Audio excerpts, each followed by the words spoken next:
Բարգոժան դատը, այս վերջին երկու ամիսը, երկուսուկես ամիսը հանգամանքների բերումով հեռուստացույց շատ եմ դիտում, որովհետև եզակի բաղումներից է, որը հասանելի է այն խափանամիջոցի շրջանակներում, որը կիրառվել է իմ նկատմամբ իմ համոզմամբ ոչ արդարացիորեն և ապօրինի։ Եվ հետաքրքիր է, որ երբ նայում ես, դե այս շրջանում աշխարհաքաղաքական իրավիճակի այնպիսին է, որ նայում ես կամ ԱՄՆ-ում ինչ է կատարվում, կամ Ռուսաստանում, և մասնավորապես ԱՄՆ-ի շուրջ հետաքրքիր է, որ հանդիսանալով ժողովրդավարության բաստիոն, օրինակ, երբ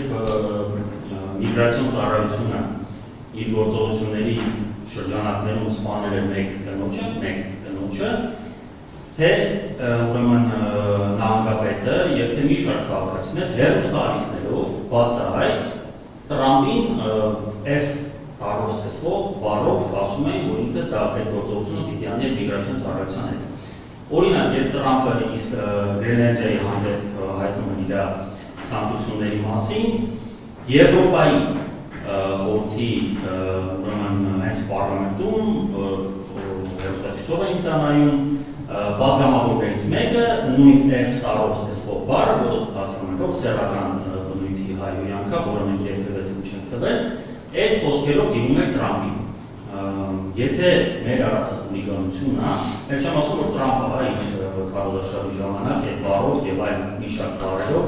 որը չկրկնեմ իմաստ չկարողացի կրկնելու, դիմում էր օրինակ Բայդենին։ Այսինքն մենք տեսնում ենք, որ ժողովրդավարության իրական բաստիոնում Եվրոպայում և ԱՄՆ-ում խոսքի ազատությունը պահվում է, իսկ ստեղ դրա ֆեյք տարբերակով փորձում է ներկայացնել, որ այս գործընթացը խոսքի ժողովրդավարության մասին է կամ հակասում է խոսքի ազատությանը։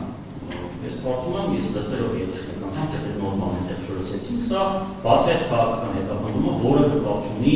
արտարադատության կամ իրավունքի առհասարակ իր բացքը դա։ Արձանագրենք, որ